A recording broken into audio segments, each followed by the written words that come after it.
Welcome to the Direct Line, powered by 10Bet. I'm Nico Kritsiotis. We've got a packed show lined up for you. We're speaking to the champion trainer himself, Justin Snaith, about his great success at Lomoransia King's Plate Day. And we'll chat to him about all the other matters, including him coming up to Joburg to participate in the feature season up here, which starts next month in February. At the end of the show, on Nico's notebook, we'll discuss the Apprentice Championship and where the different apprentices are for this year and for the rest of the season. And also we'll talk about an exciting competition starting on our very next podcast. It's 10Bet giving away 500 Rand betting vouchers each week here on the Direct Line, powered by 10Bet. Stay with us.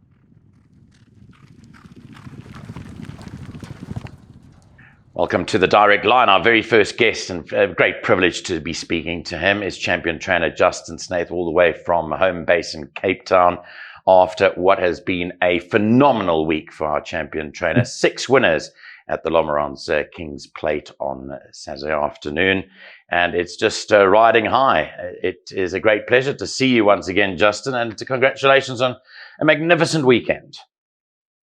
Great, thank you, Nico. My brother said to me that I'm useless on LKP Day. So then I asked him after the day, was that better? He says, yeah, no, you're improving. So okay, it's traditionally been a bad day for you, but not according to me. No, I always remember. We always do better on Met Day. Yeah, but whatever comes King's Plate Day, Met Day is certainly a better day. But we've won a lot of, won 8 races on Met Day. So I suppose compared to that, it's never as good. But I think this shows what might come on Met Day. Yeah, well, 6 out of 10 is fantastic, and it was highlighted obviously by the Group 1 winner with Wishlist, which you had told the public, Justin, that was a very, very live runner. Whilst Double Grand Slam was the favourite, you said to everyone, don't disregard Wishlist, because she's come a long way in her preparation, and she did the job, and she did it in fine style. Thanks, Nico. Look, she was flying at home, and the prep was better. I saw somebody on social media said, oh, Snaith brings Double Grand Slam and is half fit. That wasn't quite what I meant. I meant that the prep could have been better. The problem when you have a filly like Double Grand Slam is every time you have a race, everyone runs away. So we were 1 run short. So I did everything I could at home to get her as fit as possible, which I thought I did. But as you would know, there's just nothing like a race, especially when you're going. There's a reason why we're running at 1,800 now in the Paddock Stakes, and in the Majorca, a mile, back to a mile. The idea was that a filly would run the Paddock Stakes over 1,800, then into the Met. The whole idea is trying to fill fields and encourages fillies to go that way. Unfortunately, I have a filly that her max is a mile. She only wins the 1,800 last year because she's so good. It's as simple as that. You can see her action.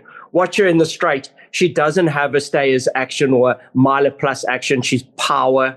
There's not a filly in the country over 1,200 that will come near her in my mind. We only just see her in a mile because she's that good. And then just talking about Double Grand Slam, focusing in on Met Day, will Andrew Fortune be back on her? What's the riding arrangements that day? Yes, absolutely. Nico, I've been down with stable jockeys. I've done all those sort of things. The less I'm committed to one jockey, the better. I mean, if you think, you married to somebody and you have one person, there's nothing worse than having that situation with a jockey. I never forget Mike de Kock saying something like, the 2 people that I could always, I can divorce tomorrow would be Diane, and I think at the time it was Kevin Shea or something, which wasn't good because I think Mike stayed in the spare room for 3 nights. So, but talking about him, it was funny. But talking about him, I mean, him and you have this great banter between you that goes on. I mean, it comes after years of, training racehorses together, and actually at the end of the day, behind the scenes, being mates. That friendly rivalry and what you say on air, I mean, that's all clever banter. At the end of the day, there's competition out there, and each one of you wants to beat each other on the racetrack. Look, absolutely. It's out of respect. It really is out of respect. I have a lot of respect for Mike. I have a lot of respect for Sean Tarry. I think they're amazing human beings. I think they married well. Their wives, as nice as they are, their wives are better. I find them. As I said, I have a lot of respect. I think they're great horsemen. They've survived the challenges that they've had in their careers, and you just respect them more. But Mike is that guy that you can literally have a drink with until 2 a.m. and he's still standing, and he doesn't change. He's that guy. So don't worry. I did send him a message on Sunday morning. I sent him a video of crickets making a noise that he's been quiet. Yeah, which you want to rectify and work on immediately. Just very quickly, you as Justin Snaith obviously followed, after your dad, Chris, who I saw that wonderful photo. I think it's on your WhatsApp profile of you riding on the beach with your dad on a horse behind you. Matt is going the same route as you. It's wonderful for these generations to continue, because it's wonderful for the South African industry for this to be happening. There's a lot of it out there. So just your dad is still involved in your stable. It's still right there all the time when you need him. Look, Nico, I can't emphasize what this guy does. You see a young trainer is complaining that he's not making it, okay? You get these guys like, I only got so many horses and that. And yes, they're trying. But if you see what my dad does, he's 75 now. He arrives at work before me. I arrive at work, he's already sitting in his first poker game. And he's online. So he's sitting in the office at 5:30, and I think he's running away from my mom. But he's sitting in that office at 5:30 in the morning. He then goes first string, gets on the lead pony. He rides my lead pony, leads all the difficult horses. I shouted him like an employee to hurry up and get the next horse, double Grand Slam, go get the next horse. Then he rushes back to the office, and then he drives to Muizenberg. So he drives 35 minutes to Muizenberg, and he walks to Cork Bay with his mates. They have a coffee, and then he walks back. Then he comes back to the office, and he gets back into his poker games. And it's just unbelievable at that age. He rides every day on a horse. But it's a massive operation you've got there. Firstly, you've got lots of owners to please. And to keep on the boil. It's a massive operation you've got in terms of the planning, the preparation, and which horses are going to go for which races. And now I heard from a little birdie the fact that you're coming up here to Joburg, and you're going to test the waters. Yeah.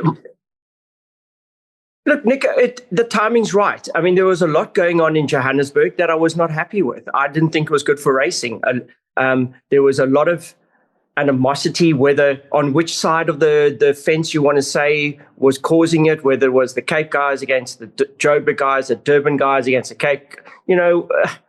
It's water under the bridge now, and we move on. I think that Joburg racing's going in the right direction. You've got Gabby Soma up there. Shame. He's done a phenomenal job during the after what has happened there, and for the first time, I feel I'm comfortable to come back into play.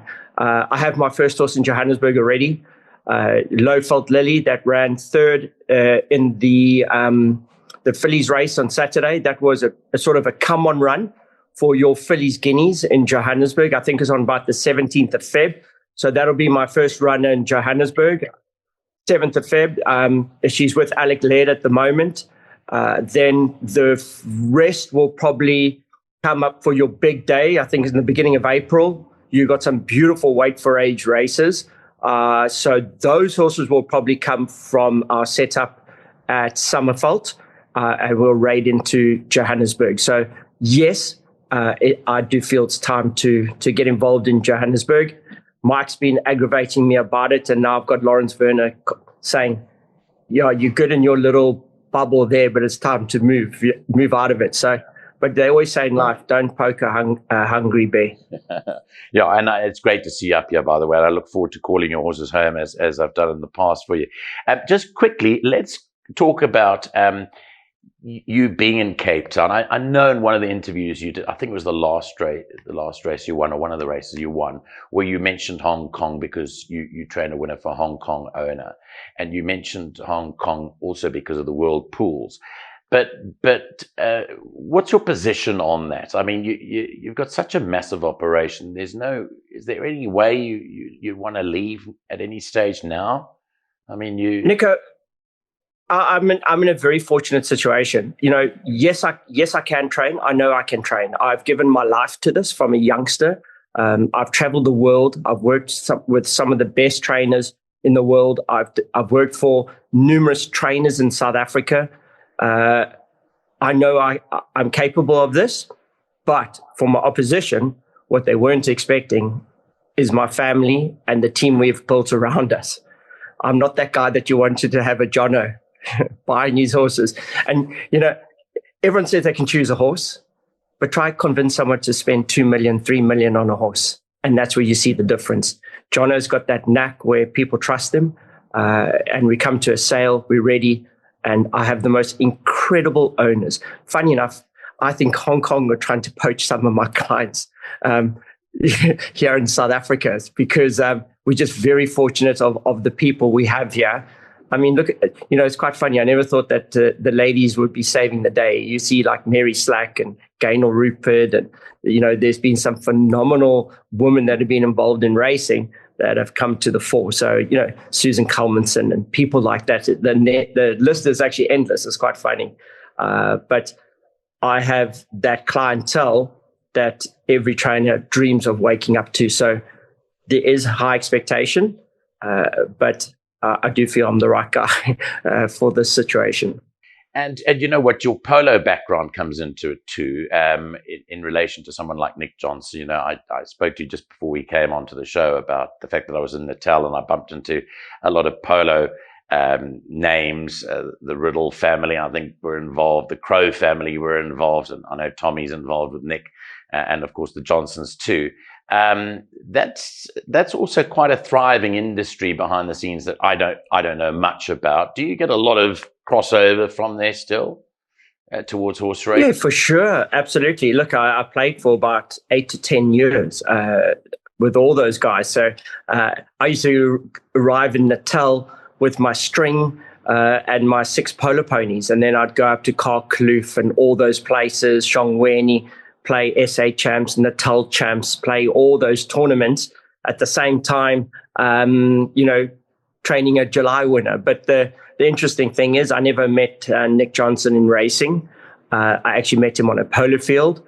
We played a few tournaments together. He used to come pick me up. Can you believe it? I was staying in a flat in Umhlanga Ridge, and Nick used to come past and pick me up and take me down to the polo field. And that's how it all started. I was probably 30 years old, and that's where that relationship started. I thought it was always everything's got to be added. So there's all different aspects to training a horse and the things you need, especially nowadays. You've got to be charming on TV. There's all these things. And I always felt that from my background with my father, that horsemanship was our key. Everyone was like, wow, your dad's a great horseman. Wow, did you see him show jumping, beating the 1974 Olympic champion in a jump off? And I always respected that. I like to hear that. And I think so many of the young trainers are all jumping into being a trainer, but they haven't done the groundwork. And I never wanted to be that person. I wanted everyone to say, that guy deserves it. He did the groundwork. He worked as assistant for so many years. I mean, my father said to me, if you can work for St. John Gray, you can work for anyone. So I was sent to all the different people because St. John's so tight. I mean, I was eventually freewheeling down the freeways to save money, and then put the bread in the toaster because the bread was off. I couldn't afford bread working for him. And my father always chirped me like, that's the brightest trainer. He's the guy you need to learn from. Mike Bass, all these guys. I was very fortunate to see Terence Millard train. These are all things that I knew when I needed it in a situation. Those are the things that are going to help me turn around a horse in a big race or anything like that. So I was very adamant about the groundwork. Now, the Met is coming up, not too far away. You know, I saw already six horses have accepted, of which majority of those 6 are yours. I think, to be frank with you, that it stops there. I mean, I don't mean to be funny or anything. I mean, there's only 20 horses that could be eligible for the final places. But you'd have to think you've got a strong chance of going close there again. For sure. You know, absolutely. I mean, this is that the everyone's like, oh, you're nervous there. I want to be that guy in that situation. I don't want to be the guy with the 50th wide shot. I do give a lot of respect to Dean Kanemajer's horse, because he has won the July. It's amazing. Craig Zaki rocks up on that horse and he just rides the most incredible races. I mean, in the Larmara King's Plate, Craig Zaki was the rider of the race. I mean, he just pulls it out the bag on the day as they go across the line. Boom. I just go, not again, not again. So we got to make it difficult for him here. Make no mistake. I need to set a pace. We don't want to have what happened in the July where they went so slow. That I didn't understand. Oriental Charm in front going, you know, pulling and easing back and easing back. We never saw that coming, to be honest. So I definitely want to make sure. Look, I'm that guy. We just want honest pace races. Sometimes it didn't work in my favor and sometimes it does. It worked in Wishlist's favor. It didn't work in Double Grand Slam's favor in that race. We set the pace. So I'm quite adamant. I hate the slow run races. It's not Group 1 racing, especially in South Africa if we're going slow. So the Met, I do need to make sure. We're not looking for a flat out race. We just want an honest pace. But certainly those horses look strong. Having watched the race again, though, the King's Plate, just last night, actually, whilst people may be a bit critical of where 8 on 18 actually ran, I thought he ran a particularly good race. Under all the circumstances, the fact that it was his first run back too. What sort of feedback did you get from Oisin Murphy regarding him on the day? Because I thought he stayed on really nicely in the end. He did, but Oisin said that, what a horse, first of all. He's a serious racehorse. I never thought I would be in that situation. It's very rarely that I'm ever. So what happens with the breeders and breeding here in South Africa, it's so important for breeders to ensure that horses don't get biliary because of export. Because everyone's breeding a horse in the hope that it's bought by an overseas buyer and it goes overseas. So all the stud farms have literally got rid of all their ticks. And we're traveling our horses to different places where they're going to Kenworth for a gallop. So when these horses do get bitten, they have no immunity to it. So I have horses getting biliary, not, you know, they manage it no problem. But because this horse has been so isolated from biliary, it's like malaria and all those sort of diseases. It just hit him so badly. And then I was out of it. He got it. I was out of it. And the minute I stressed him again, it came back. So I managed to get the gallops into him. And I just always knew that it's going to be tough in a race like this to come in without a run. So we made it quite clear that we are in this situation. And Oisin said that the only problem was that he just didn't give anything past when he got tired. And I do blame that he had malaria. So this horse can push past those barriers, no problem. That's what makes a good horse. They get to that point where they're a little bit tired, but they can push through it. He had no push through that moment. So when he emptied properly. Even though he ran a commendable race, it was an 8 on 18. So I need to monitor him very carefully into the Met. He will run a lot closer. Make no mistake. It's going to happen. He's going to run a much better race. But I need to be very careful and make sure that he runs better than that. Good. So I've got my work cut out. You do, and I think he's a proper racehorse. And obviously, if all's not right, you'll make the right call. Let's talk about Andrew Fortune, because I don't think I've ever seen him this confident. So the rides just yesterday, if we talk about those rides yesterday, including that last race on the Mike Stewart horse. Yeah, he came through the field. Yeah, this is now showing you that he now, I mean, not that he didn't mean business when he first came back, but he's now in a position whereby everything's come together. He's got getting the rides. He's got his weight down. He's confident, and now he knows how good he is. And he tells everyone how good he is. But he knows how to. I mean, he's just judging it perfectly. And when you're riding with a lot of confidence like that, he can get that big race winner, which he wants desperately to win that race, because and God forbid he does, because we're not going to hear the end of it for years to come. No. Because he's just one of a kind, isn't he? Absolutely, one of a kind. If you told me a year ago I'm going to be using Andrew Fortune, I would have said you're mad. I've seen his comebacks in his 30s and his 40s, all those comebacks. He looked horrendous. I wouldn't put him on my lead pony. I don't know if you remember, he had that, he looked like getting a finish. It was shocking. But this time round, he's a different person. I mean, it's unbelievable. Listen, I am trying to contain him a little bit, but he isn't that guy to contain. You know, snakes have a reputation, and I'm like, Andrew, you know, you need to rein it in a bit. You're riding for the snakes. We do have a reputation of, like, people think, you know, and we'd like to keep it that way at some point. All your owners would like you on the horse and would like. Yes, my owners aren't the type that you need to be swearing on TV and saying rude things and stuff like that. You need to keep it in reserve check. Reserve that for the pub, maybe. Just remember whose colours you're wearing. You know, you're representing them. But he doesn't listen to an absolute word I say. But for me, I like his kindness on a horse.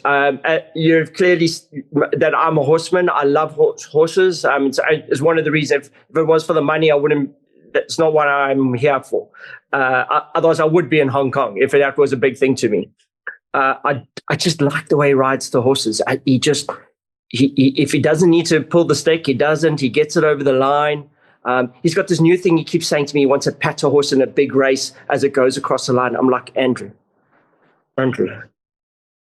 just get the horse over the line.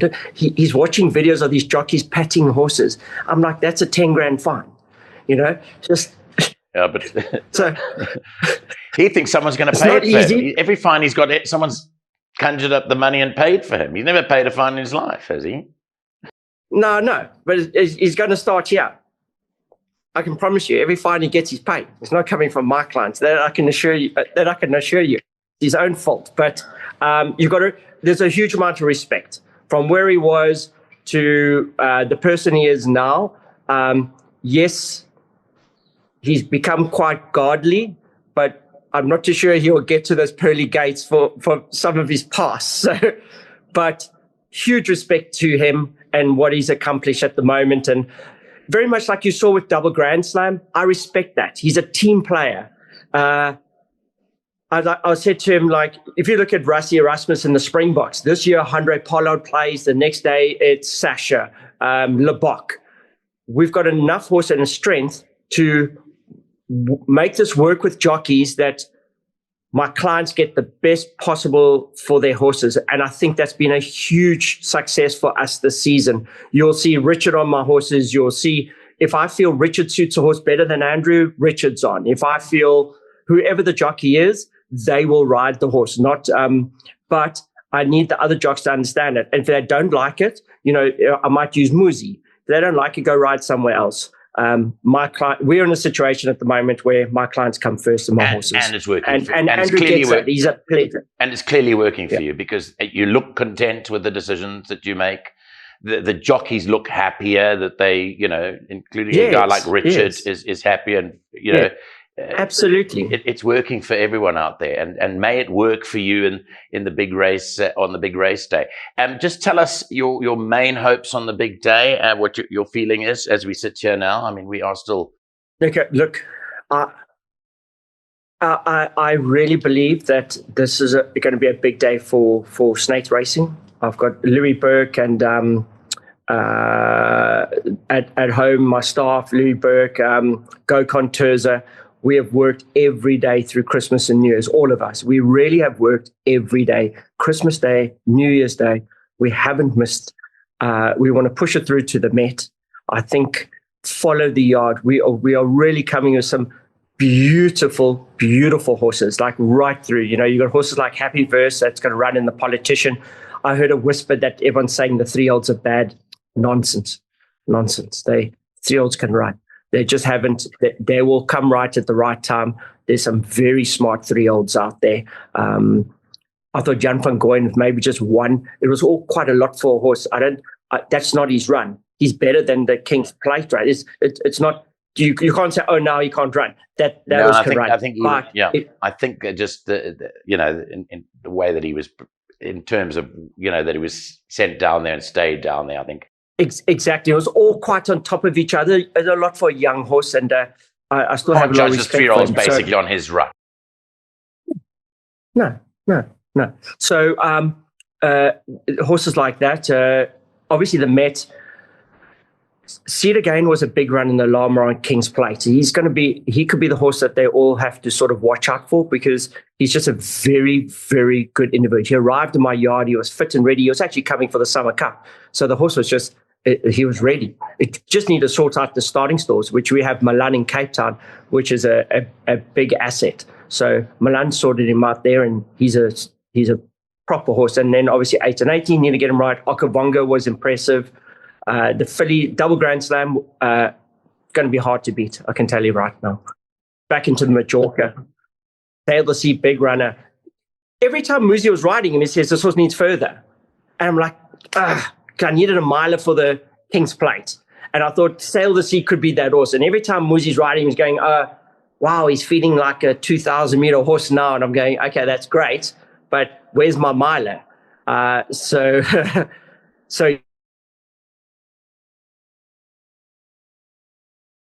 The juveniles, I've got some lovely juveniles. They're quick. That Champagne Castle will be quick again. Nick's got a filly called Kawari Dancer. That's a little rocket. So very fortunate. And then I think we're going to be strong through the days. They got a few C division handicaps, and I've kept a couple sneakers there. So I mean, if you want to do a thing before the Met, you're welcome. We can have a chat for your viewers. I really think it'd be a big day, but I've got the ammo, and I'm going to be using all the people around that are friends of mine and fellow trainers to help me, in Joburg, Natal, all those sort of things to get the best season we can out of these horses. Final question before we let you go.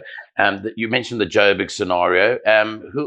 Who'll be? So you said the horse was with Alec, the one that you sent up here, Lowfelt Lily.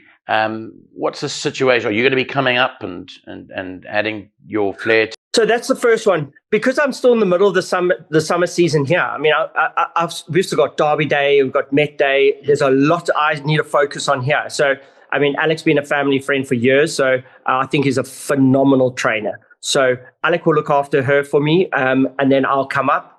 Then I'll probably send after Met Day. I see Frank Robinson's dropped quite a few horses. He lost a few horses after the Summer Cup, which I thought was a little unfair. He's a person I really respect, and I thought last season he was pretty much the trainer of the season in a way for what he had. He beat me twice in Natal in some of the feature races, and what he did on during your season over November, unbelievable. So he's in a position at the moment that I am in talks with him, and he'll probably look after some of my horses closer while I'm still stuck here in Cape Town. So I'll move a few to Durban after Met Day, and those are the horses that will be up there for your big day. Well, that's wonderful to hear. And Justin, I don't need to say it to you. I mean, you continue working extremely hard. The results show it. I mean, you're 5 million rand clear at the top of the trainers log. When I looked this morning, it's once again just it's a family business.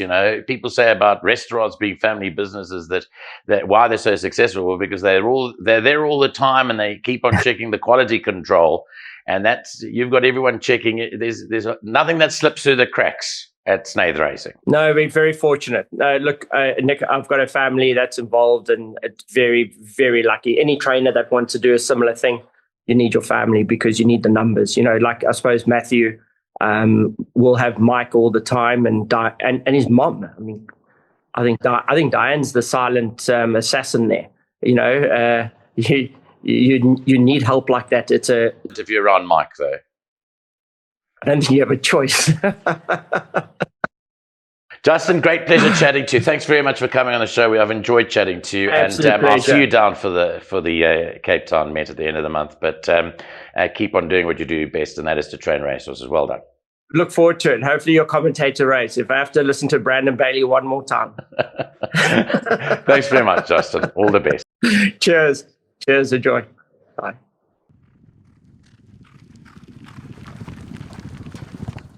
Welcome back. It's Nico's Notebook time now. And on the last show, we looked at the Jockeys Championship, which is currently being led by Craig Zaki with Richard Fourie hot on his heels. Those two seem to have the race to themselves, provided that all stays well between now and the rest of the season. Of course, we're not even halfway through the season, which comes up at the end of January. But we're looking at the Apprentice Championship today. And currently in the lead is Girish Samabirtia. Now, we haven't seen Girish in action since the end of October, I think it is. And he still leads by 3 winners. He's got 21 winners as we record this show. Of Kolisi Mbuto, who's in second on 18 winners, and tied third on 15 winners are Damien Pillay and Bhavish Sudu, both riding particularly well.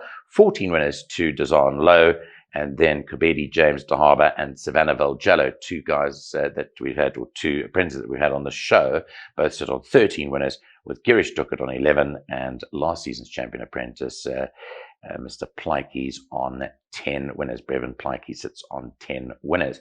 I did have a call with Robert Moore, who is the main jockeys representative, apprentice jockeys representative here in Johannesburg, to just tell me where the different jockeys, apprentice jockeys, will be based for the rest of the season. And he tells me that jockeys Blaine Marks Jacobson and JC Burters have actually moved up to Gauteng from the beginning of this month, and they'll be based here. Edouin Muller has moved down to Cape Town, will be riding there, and Wilmien Fourie has moved down to Port Elizabeth. That is to join their contemporaries. Also, Girish Samabirtia, who I mentioned, comes back to race riding today, in fact, is now based down in KwaZulu-Natal. And that's a look at the state of affairs with the apprentice jockeys. We wish them all the best. It's great to win the apprentice jockeys title, but you have to work hard at it. I've been particularly impressed by young Mbuto, who has caught the eye every time he's ridden up in Joburg. He currently sits in second, but it's anyone's race at this moment in time, with still 6.5 months to go in the current racing season. Our final port of call is our competition. Now, sometime last year, I asked people to send through their name and number, and I'm going to do so again because the competition actually starts on next week's podcast. So please send your name and phone number on an email to us. To the following email address. It's the direct line SA, one word, @gmail.com. The direct line SA @gmail.com. And all I need to know from you is your name, your full name, and your phone number. And we'll get in touch with one person on every single podcast. And there's an exciting competition coming up where you can win yourself a 500 Rand betting voucher. If you beat me each week, that is, you'll win the money. If you don't beat me, it's carried forward to the next week, in which case you can maybe win more than 500 Rand, depending on how good the guys are each and every week. And it involves tipping. That's all I'll mention to you at this stage anyway. It involves tipping winners on weekends. So that's it for the direct line powered by 10Bet. And thanks very much for being on today's show. My special thanks go out to champion trainer Justin Snaith. It's always a pleasure hearing from him. He's so candid and he's so relaxed about talking about racing matters. And he is by far the country's top trainer for the season. He's 5 million Rand clear, as I mentioned to him on the show a bit earlier on. In the Trainers Championship. That does it for another week. Thanks very much for listening to our podcast, and share your thoughts on this as well. Follow us as well on all our socials. From the team, cheers for now. Bye-bye.